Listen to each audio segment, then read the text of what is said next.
evening and welcome to Chatbox with Sam. Tonight's guest is actress, producer and writer Chuti. Hello. Good evening. Hello, Good Chuti. evening. Good evening. It's How are wonderful. you? I'm great. I'm great and honored to be here. Oh, thank you so much. And I've just interviewed your husband, Oscar Torre, and Yes. he had wonderful Good things to man he say. is. Is he? I've got. Yes. Now I believe you. I do believe you. He was a very pleasure to interview. Very funny. So, and we went totally off script, and we just went improv all the way there.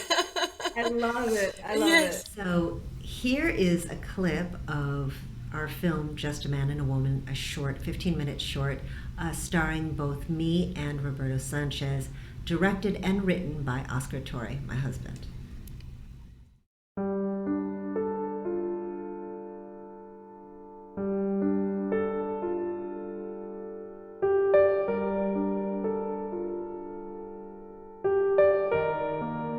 How's the mood at school? Tension is high. People are nervous about the upcoming trial. I love what we have. But I can't just up and leave. I hate only seeing you inside these four walls. You don't believe in anything. If I can't see it, touch it, it's hard for me to believe in it. There can never be anything that connects you to me.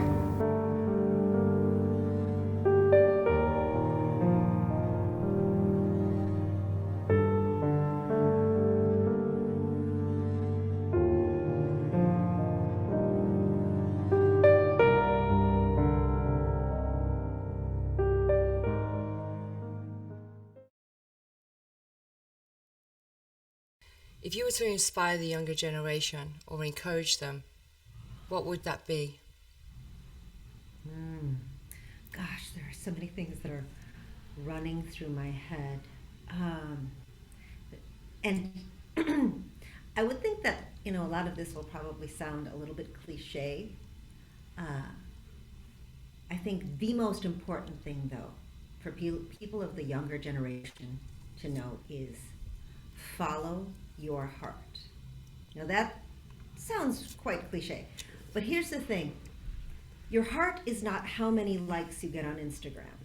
Your heart is that engine within your spirit that drives you, and without fail, it will guide you in the right direction. So yeah, follow your heart. And as hard as it is to say, that doesn't mean your parents, it doesn't mean elected officials, it doesn't mean what's more popular on TV.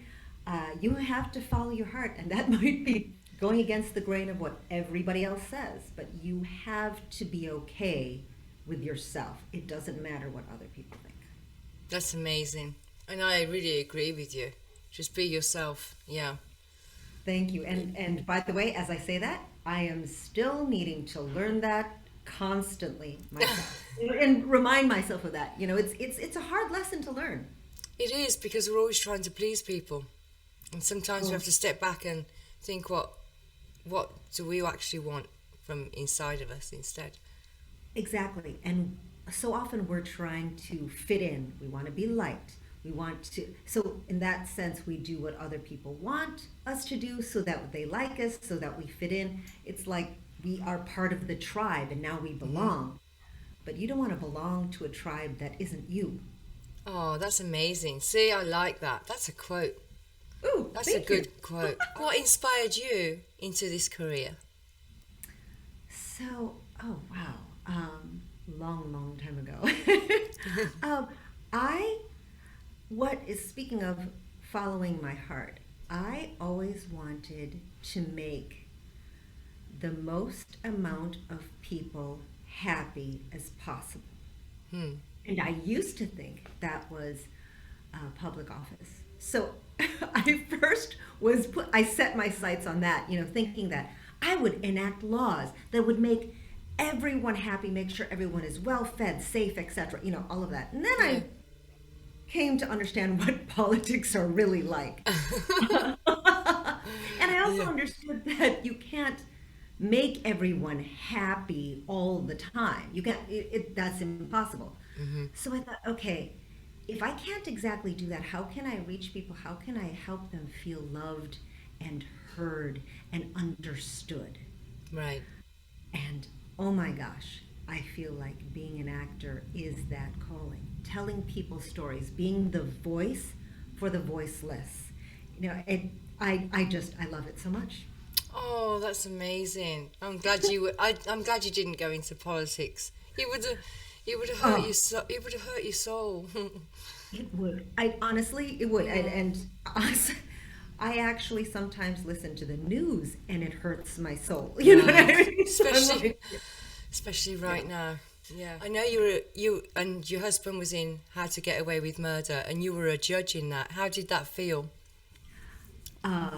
Incredible to work with the amazing Viola Davis and also Spencer Garrett. It was a lot of fun. Right. I had no idea how challenging courtroom scenes are to shoot. Right. Because there's so many different setups and whatnot. Wide shot, tight shot, you name it, and then the different angles and to convey the story as accurately and at the same time as building up the suspense. So yeah, but it was a lot of fun just to go toe to toe with everybody.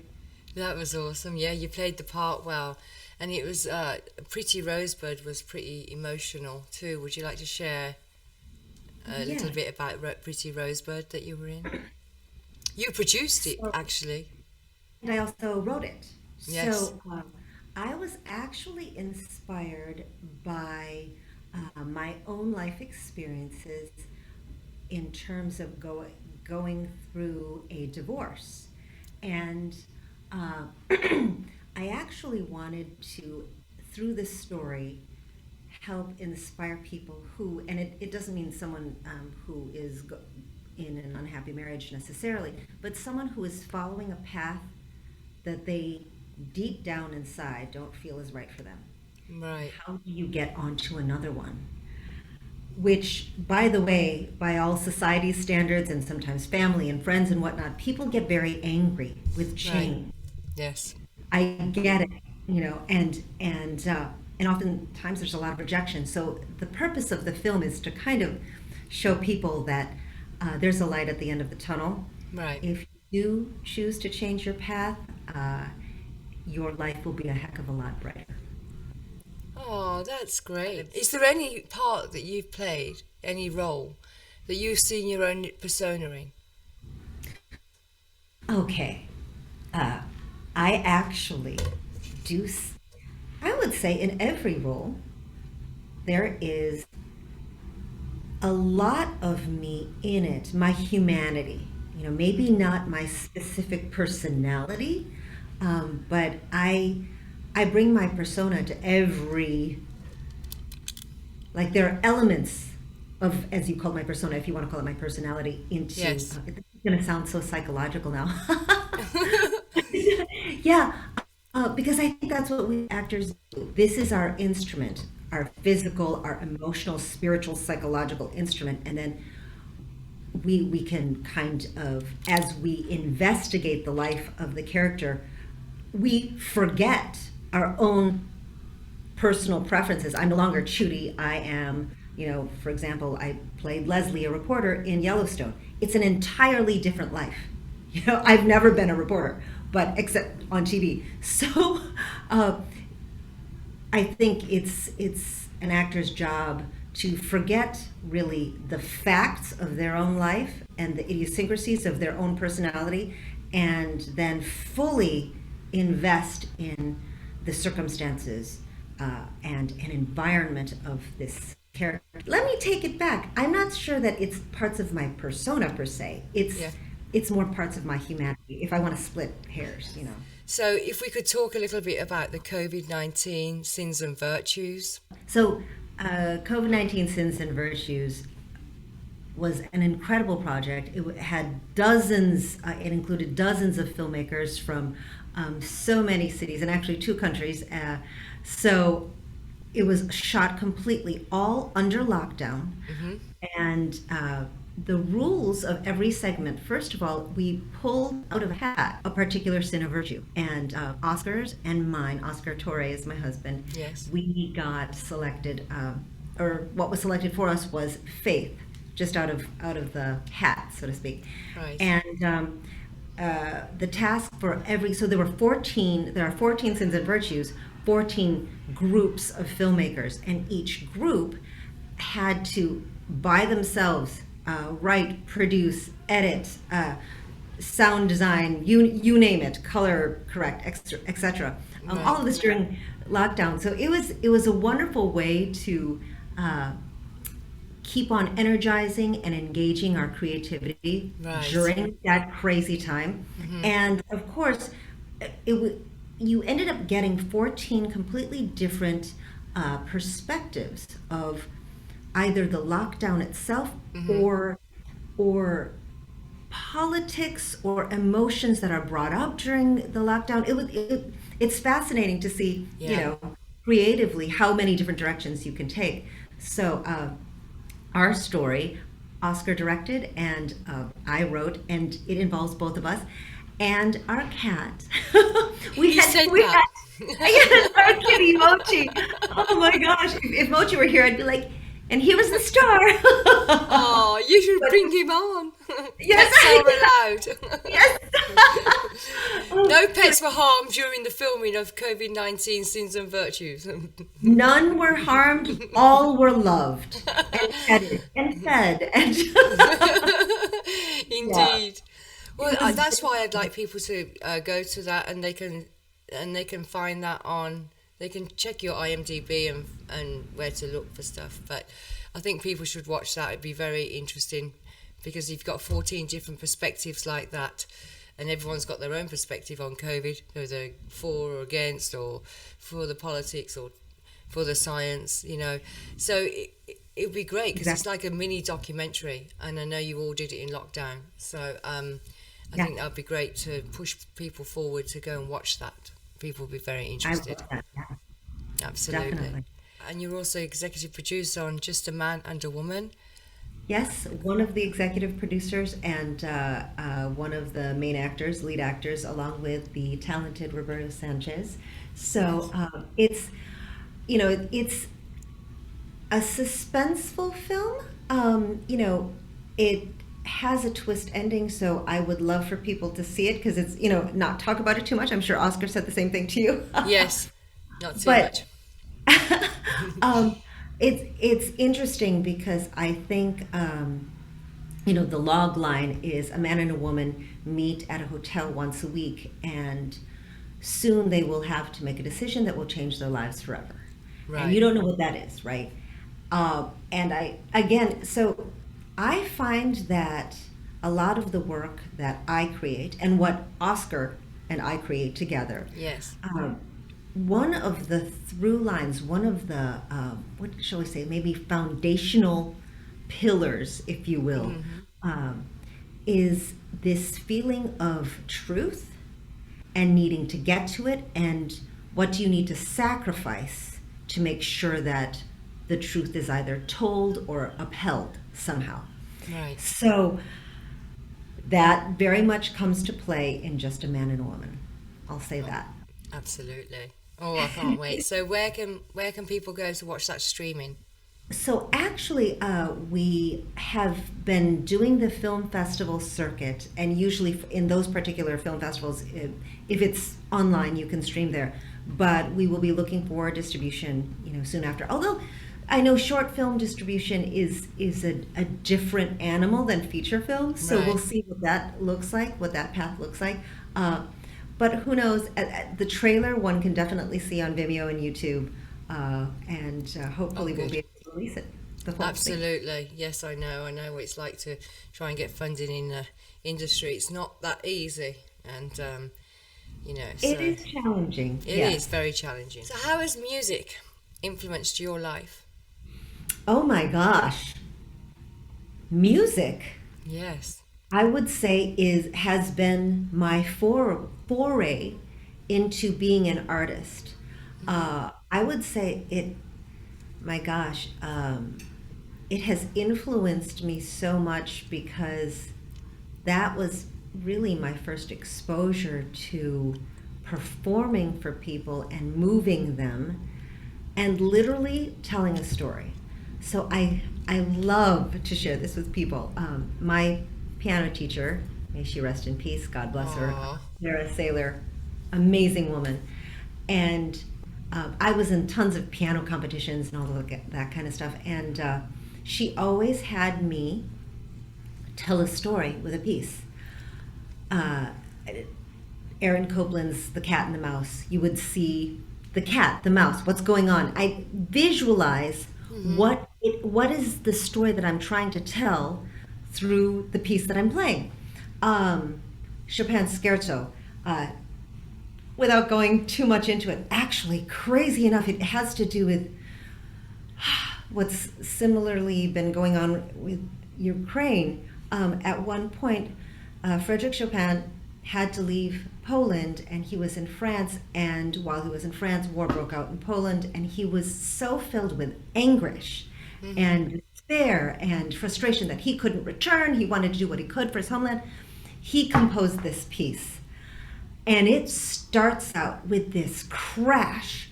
It's this dissonant, I believe it's a B minor seventh chord. And I would love to play it because it's in the upper register of the piano and you just put your whole weight into it, right? Yes. It's like a cataclysmic bomb. And then you go to the lower register, another bomb. And then what happens is this flurry of notes that's like his emotions of everything that he was probably thinking as this conflict, as this war is happening. That's the first segment of the piece. The middle segment of the piece was actually inspired by a Polish lullaby. And it speaks of his longing for his homeland, what he remembers. I always get emotional thinking about it, playing it. It's so beautiful. And then it goes back to the war and the turmoil and the confusion. And it has this violent ending, which is incredible. And as a pianist, I found it so gratifying to take a person through that journey. Like, hopefully they'll get that story while I'm playing. So what's interesting is, as an actor, I do the same thing. It's just with words. And you know what, that is the best description of music that I have had from anyone. And I think I'm even going to leave that in there. Sorry to offend anyone, I'm just saying, not that anyone else's was any less, but that was amazing. Because my grandma used to make me play the piano, and I used to have to do Amazing Grace, but on the organ, the electric organ. And I tried my best when I was younger, but I played the trumpet, but I always loved music too, and I can totally relate.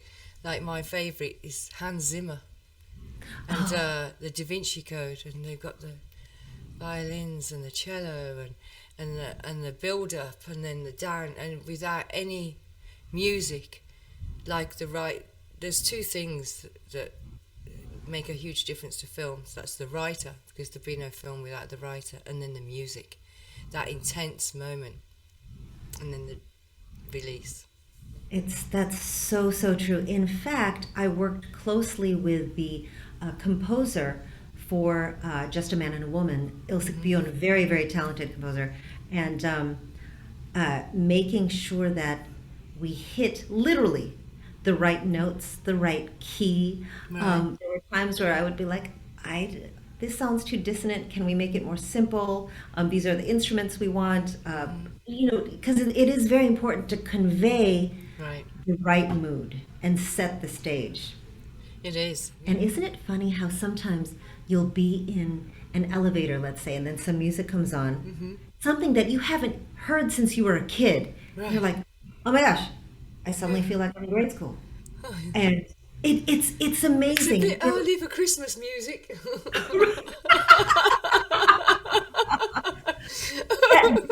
Yes. Sorry, I had to do a funny. I'll end with a funny too for you, that one. That sounds good. But I love that description. You're so passionate about it, and that warms my heart. And I'd love to hear you playing on the piano. I love the piano. I think it's so beautiful. Thank you. Yeah. You can actually hear me play a little bit. Well, it's just a little snippet in the film Beautiful that was directed by Sally Field and starred Minnie Driver. I love it. You played Miss Hawaii. Yes, exactly. Yes. And my talent for that pageant was, I think a Miss American Miss was playing the piano. And at first I was trying to think if I had played the piece that I described to you, but no, it was actually another very passionate piece. I love passionate pieces. I love them so much. By Franz Liszt, Wild Jagd, which means wild hunt. Right. That was the piece I played. But they only show some snippets on or in the film. Oh, I have a quick story to share about that experience. Can I share it? Because I was going to say, what an amazing Minnie Driver, and Sally Field is my favorite actress in the world. I love her. Don't know her, but I just wanted to say respect goes out Sally Field, Minnie Driver. To 1,000,000%. In Yes. fact, my story has to do with Sally Field. So, as you know, when you're filming and whatnot, a lot of times there's take 1, take 2, take 3. And it was at a theater in Culver City. That's where we were. No, sorry, not Culver City, Century City.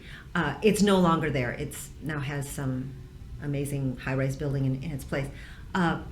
And so we're we're shooting this pageant. I'm on stage, I'm playing the piano, I'm playing this very difficult piece. And some people don't realize, but when the piano is a very physical instrument, especially if the music is loud and boisterous and passionate. And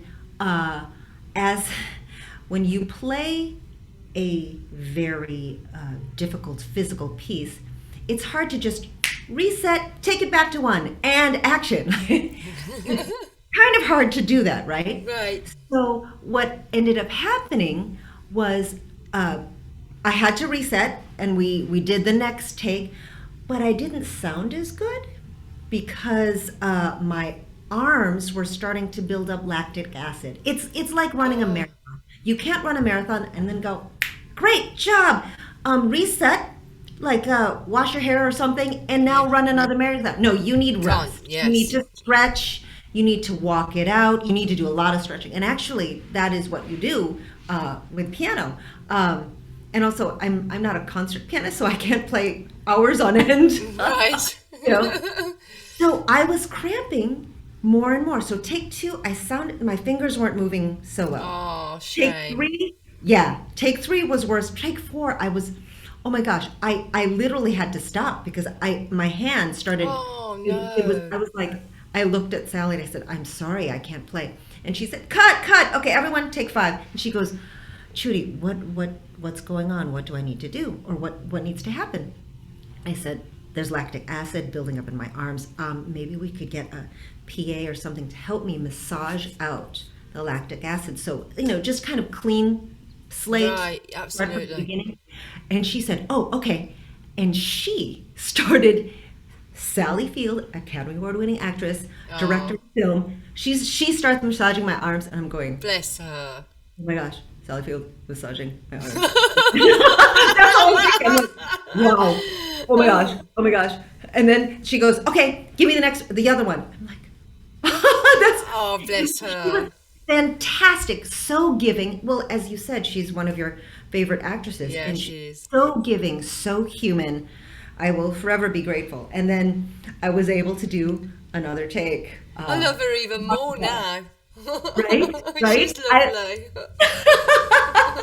Like, you are amazing. If I see Sally Field crying in a movie like Steel Magnolias, me and my mum were sitting there in England, and we were like, bah! Yeah, I'm terrible in movies. I cry to commercials.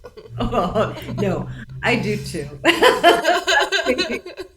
Me to a T. Yeah, I remember that. That was a great movie. But I was like, I was sobbing for hours. I was like, it's not fair.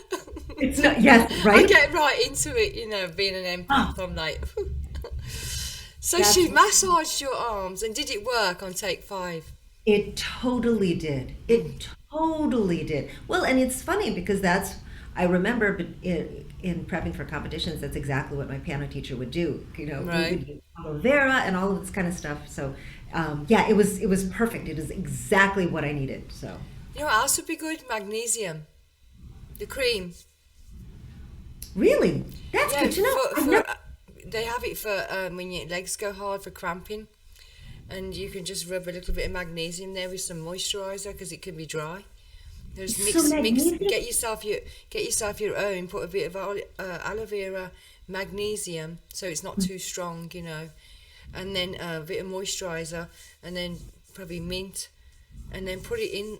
Mix your own bile up and try that. What That else sounds is good? good. What else is good? But you couldn't do it if you were filming. Turmeric Oh, right, because of the color. and onion. Right. Oh, I love it. I will Yeah, I do definitely my try own that. moisturising creams. I'll bit of this, bit of that, bit of that. Oh, that's great. That's great, Phil. You got to do what you can when you're 52. Well, you look phenomenal. Well, thank you so Absolutely. much. Yeah. I know the lights, they really help. Daylight doesn't help. It's not my friend. I don't like it. I love life, so you gotta have fun. Laughter's another good thing for the soul. You have to have laughter. Right? How do you feel about what transpired since COVID-19? What's your personal thoughts on all of it? What's so amazing, and it's been said before, is that it was a universal, it was a global experience. So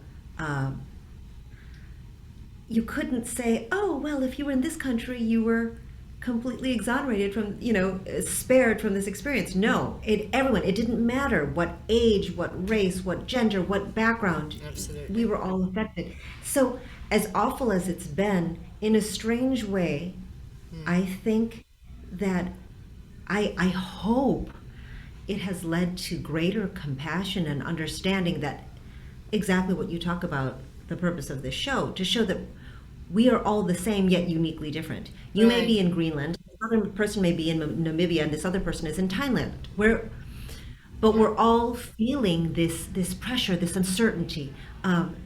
We've all had people close to us very affected, and some have passed away, and that's been very hard. I mean, it's a huge reminder of our mortality, Yes. and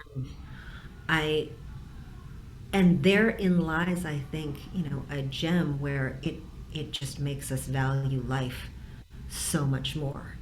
And that is my takeaway, and I hope I continue to take it away, because it's really easy to now, things have gotten back to a certain normal. I don't think it'll ever be pre-COVID-19. Right. It's a new normality. Exactly. So there's a new normal, and let me tell you, the traffic sure looks like it. So, and it's easy to get caught up in all of that and be mad at these little things. And it's like, oh, wait a minute. Yeah. How about, I'm really happy to be alive. I'm really happy that we don't have to wear masks all the time. Although I was happy to do it when Yeah. it was needed. You know what I mean? Yeah, It's absolutely. being It was grateful. essential, yeah. Yeah. I think my takeaway from all of this is to be grateful for what we have, Right. for our lives, and that we're all in this together. So we better pull our weight in terms of making sure. And I'm not just talking about COVID, but I'm talking about peace in the world. Right. That we do what we can, so that, as you had said earlier, not hurting one another. We can Right. respect each other's right to live, to work, to be, to have families, to peace. Right. To have a difference of opinion. Yeah. Right. And if there's a difference of opinion, to respectfully agree to disagree. Absolutely. One quick thing that kind of goes back to a little bit of what I was saying, that as terrible as the whole period of lockdown and COVID-19 has been, the Dalai Lama, in his book, The Book of Joy, which it's him and Archbishop Desmond Tutu and then another writer, it's a wonderful book about finding joy in pretty much everything, and in a creative way of looking at it.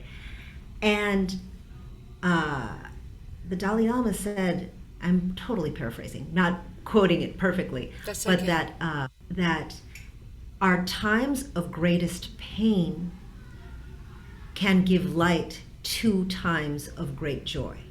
It puts joyful times in perspective, because if all we did was have like smooth sailing, we could get bored and not realize, oh wow, what is it like to Right, and not have appreciate pain? it either. That's it. It's appreciation. Sometimes, at our very worst, we can become our very best. It's just a shame that it takes that. Yes, that's exactly it. Very much so. And I think that because of all of this, the COVID-19 experience, if you want to call it that, Yeah. some people did really rise to the occasion. I like to think that a lot of people did. And Yeah. I think of all the healthcare workers, like, wow. I know. What And even the heroes. people in the grocery stores going in every day and making sure that people, even though there wasn't much on the shelves, but, you know, they still went in there. They still put themselves up with, especially toilet paper, of all things.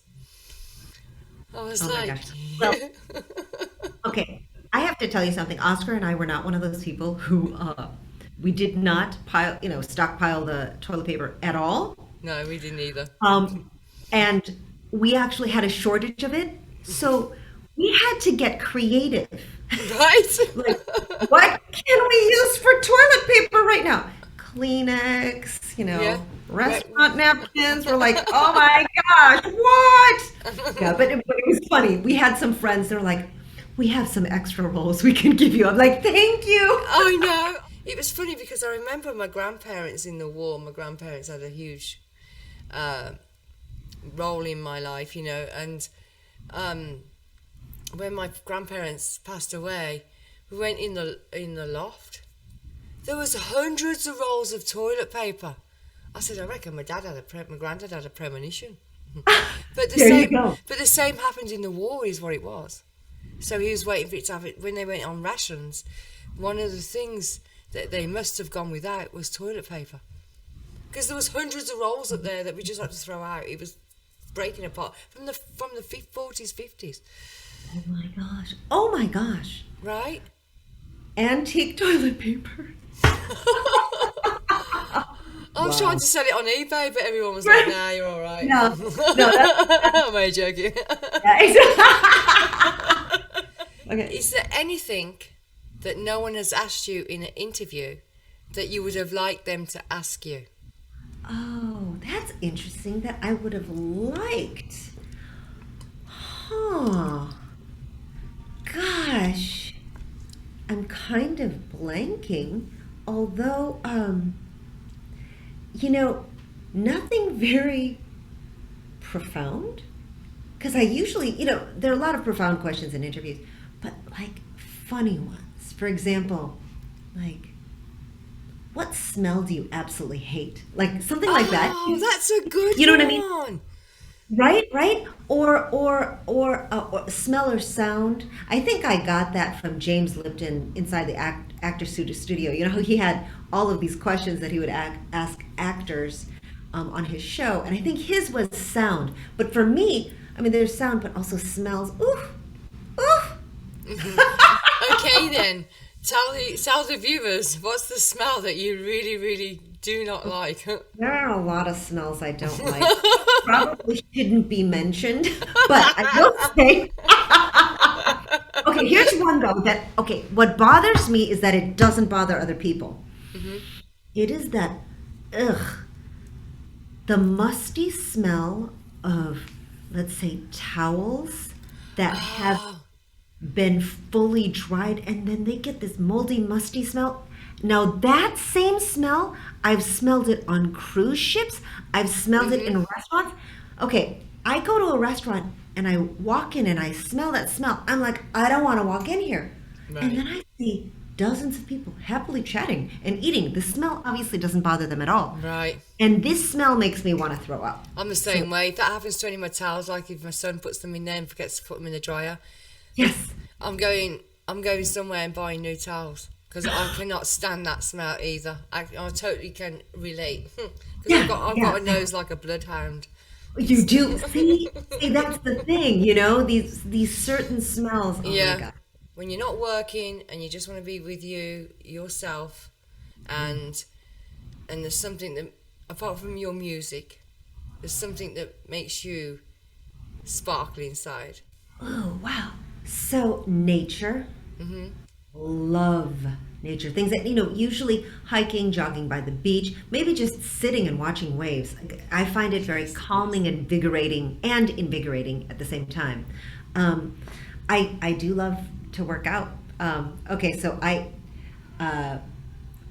this is funny. I have an app. And this is not a plug or anything. I don't No. get any for this, but I have an app called Fitbod. But anyway, it makes working out like a game for me. I love games. You asked what else gives me a sparkle? I love games. Board games, talking games, charades, video games. I love games. Monopoly. I love it. I love it. Oh my gosh. Me I love too. it. I love it. There's actually a song. I think the song is called "Godly Love." It's such a good song. Asian American Christian artist Sam Ox, I think his name is, or Oaks, called "Godly Love." Look it up. It's a great song. See, Oscar says you were really good with names, and I believe him. I'll be like, it's yeah, him. So you'd be awesome to take into a room, you know, everybody. I'll be smiling. Me and your husband would be there going, and you'd be like, this is so and so, so and so, so and so. We go, yeah, I remember your face. Yeah, It's amazing. You've got the names down. I'm like, look at you go. It's amazing. And thank you. And have you got any last words for the viewers that you'd like to share? Gosh, no, it's really just, this has been a pleasure, Sam, and an honor to be on this show. It's so much fun, and I love the spirit of the show. I think it's something we all need to remember, that how did you say it? That we are all the same and we are uniquely different. So Absolutely. Behind every great man is a great woman. So you're a lovely couple, you and Oscar. So thank you very much for attending Chatbox with Sam. It's been an honour and a pleasure to meet you.